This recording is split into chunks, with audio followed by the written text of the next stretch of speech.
Lue Elizondo is asked about the sock puppet account, Faceless Beauracrat. To that? Oh man, I got a ton of questions. I know. Go for it, one man. question around kind of antagonistic behavior. There's a lot of rumors that you had a secret Twitter account and you would kind of semi-publicly post under a different name. Can you confirm or deny? Have you ever posted or interacted with UFO Twitter from an account other than the official Lue Elizondo account? I'm an intel guy. I mean, I collect intel, yes? man. I mean, it's not a yes or a no, but there's a lot of things that people do to confirm and deny information and to see if something's real and legit. So I'm not saying that I did, or maybe friends of mine had, or family members had, but collecting intel is what I do. That's always been what I've done. And so people are I'm not going to confirm or deny if I've had another account on Twitter. I mean, first of all, I don't like social media. I do look at social media from my Twitter account, which is the only thing I have. I don't have Instagram or anything else, simply because people are willing to take the time to write something. I think they at least owe eyes on it, right? So if someone's going to take the time and say, "Hey, Lou, I really liked what you did," or "Hey, Lou, that really sucks what you did."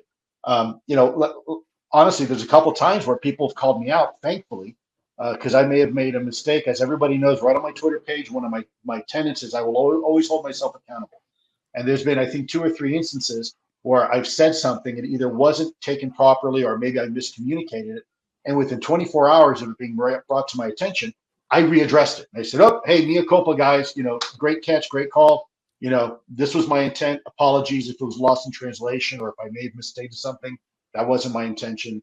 And here we go. So I think that's one of the ways to hold yourself accountable is through listening to people, even with dissenting views. Again, not the hecklers out there and people that are just trying to cause drama and trauma. I don't look at those. But people who have honest questions or comments or concerns, I look at those. What about any other follow-up questions, rather, before we get to our game? I appreciate that. Yeah, let's move on to the game. I think I got what I wanted. All right, unless you got a question, Michael. Well, I do have one, but go for it. Go to the game and then we can hit that one after. Totally up to you. Yeah, your mic's still a little funky. Really? This is what happens when you don't do shows in 10 months, Michael. All right, like get it together. All right, so Lou, can you hear me? It comes in and out a little bit. Yeah, I'm not sure what's happening. But all right, let's see what you get. Real quick. Hey, go for it. Let me go a little further on this, and let me give a little bit more direct answer to Rather here. Look, there's things that I do because I have that blue little check mark on my name that actually hinders me from doing a lot of things that I may want to do. If I want to get on Twitter and ask somebody about purple curtains, if I do that, it gets really tough. So it's common for a lot of people to use anonymity in order to research things. I'll ask you the question, Rather. Some people say, "Well, why would you want to be anonymous?" Well, but let's face it, I doubt that your real name is Rather Be Squitting. Yet you use it because it's helpful and effective, because you're not quite comfortable providing out your personal information. I get it, and I respect that. But the same holds true for other people. The same feelings and concerns and fears you may have is precisely the same concerns and fears that other people have, and probably including myself. That's a great, I feel like it's a soft yes, but I think it's a great answer, man. And yeah. What were you going to say, Rather? Well, yeah, it's not a crime, right? No, it's definitely not a crime. That's for sure.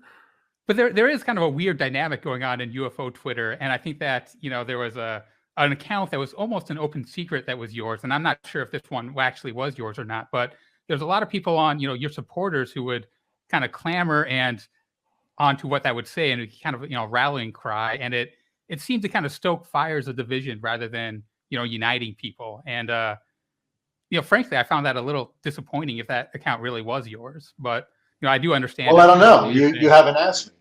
And let me ask you this. Faceless Beauracrat 1 or something like that. I see that on there right now. That is not me right now. I'll tell you that. That is yeah, not yeah. me. It was that is- that account was deleted, I think, in November, and someone took it over. So that account that's posting right now definitely isn't you. But so let me historically, ask there was you a lot another of people question, thought it was. if I may rather. If I called your mother a hooker, how would you? And I'm being honest. I'm not saying that. I'm asking you hypothetically, if I were to call your mother a prostitute, or your partner, or your kid, how would you feel about that? Yeah, I would not like that. I Okay. hope you don't make Now, those implications. no, and I'm not. By the way, for the record, I'm not saying that. But I'm asking you a hypothetical that you now being out. Okay, let's say Rather Be Squidden was your real name, and everybody who you were, and people were calling your family people disparaging things like that, knowing that it wasn't true, and knowing that you couldn't come out and defend yourself publicly because it would never stop. The moment you feed the seagulls, more and more seagulls come, right? The moment you Yeah, feed the trolls, more and more trolls come. So yeah. I'm asked hypothetical, how would you deal with that? A, to set the record straight with facts and data, okay? At the same time, trying to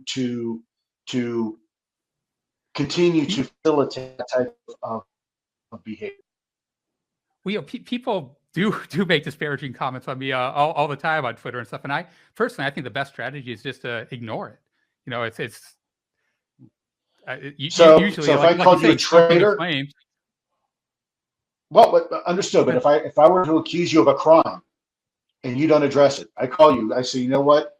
I caught you yesterday breaking and entering into a neighbor's house, stealing everything that they have, and killing their dog and leaving. And by the way, I've got proof and evidence to show it. It would depend on who's saying that, right? If it's someone of your stature, I probably would feel like I had to respond. But if it's just some anonymous person on the internet, I would not respond. See, I disagree. I think an anonymous someone on the internet has just as much voice as I do with the blue check or anybody else. This is where you and I disagree. I think that's fair. Every person in your audience right now that's listening has just as much of an opinion and entitled to their opinion as you do, and as I do, and as everybody else. That's where I disagree. Just because you and I have a microphone in front of us doesn't make either one of us higher stature or more important. It makes us more of a target for sure, and more susceptible to the hatred. But it doesn't make the sting or the pain go any less. And you know, maybe I'm a bit old fashioned. I come from a long family of revolutionaries. My father was in the Bay of Pigs, and you know, I chose a career that tends to be a little bit, I guess, somewhat similar. But to me, you know, people are the most important aspect of any conversation. The entire topic of UFOs and UAPs doesn't mean anything if you don't have the conversation about people themselves and what it means, because ultimately it's how we deal with information as a species, which is going to dictate how we deal with the topic of UFOs. And therefore, I think everybody should be part of that conversation. Everybody's entitled to an opinion, and everybody's opinion should be taken equally until at which point it's proven that they're not, that they don't have equal voice because they're not interested in the truth. They're just interested in agitation. And again, let me say this. I'm not attacking you at all. Rather, I'm playing devil's advocate here, because you asked me a very direct question, and I think you deserve a very direct response, but also one that helps me explain my position on the topic. I think everybody is entitled to defend themselves, and I think it's terrible and repulsive when people can say things and you are expected not to defend yourself, especially your credibility when you've defended and fought for your country and friends of yours have died for that privilege. I take that very seriously. When people accuse my wife or my kids of something, yes, I take that very seriously. And that's part of the problem, I think, with society today. We don't have honor. We've lost that. Somewhere we've lost the fact that defending your loved ones and defending your friends and your family is something we should be doing. And anybody who takes those attacks, there should be consequences unless you have damn proof and evidence. And this is why we are in the situation we are in as a society, because no one is held accountable. No one's held accountable. And I personally think it's disgusting. I think this is why we're in the situation we are right now. And again, I'm not blaming you, I'm not attacking you here.